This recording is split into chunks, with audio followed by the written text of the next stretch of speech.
Holes by Louis Sachar. Chapter 1. There is no lake at Camp Green Lake. There once was a very large lake here, the largest lake in Texas. That was over 100 years ago.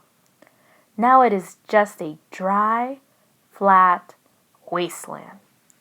There used to be a town of Green Lake as well. The town shriveled and dried up along with the lake and the people who lived there. During the summer, the daytime temperatures hovers around 95 degrees in the shade, if you can find any shade. There's not much shade in a big dry lake. The only trees are 2 old oaks on the eastern edge of the lake.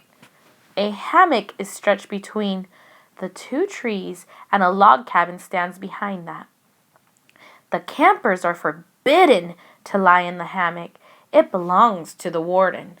The warden owns the shade. Out on the lake, rattlesnakes and scorpions find shade under rocks and in the holes dug by the campers. Here's a good rule to remember about rattlesnakes and scorpions. If you don't bother them, they won't bother you. Usually. Being bitten by a scorpion or even a rattlesnake is not the worst thing that can happen to you. You won't die, usually. Sometimes a camper will try to be bitten by a scorpion or even a small rattlesnake. Then he will get to spend a day or 2 recovering in his tent instead of having to dig a hole out on the lake. But you don't want to be bitten by a yellow spotted lizard. That's the worst thing that can happen to you. You will die a slow and painful death. Always.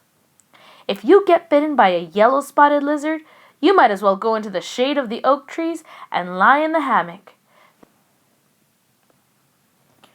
There is nothing anyone can do to you anymore.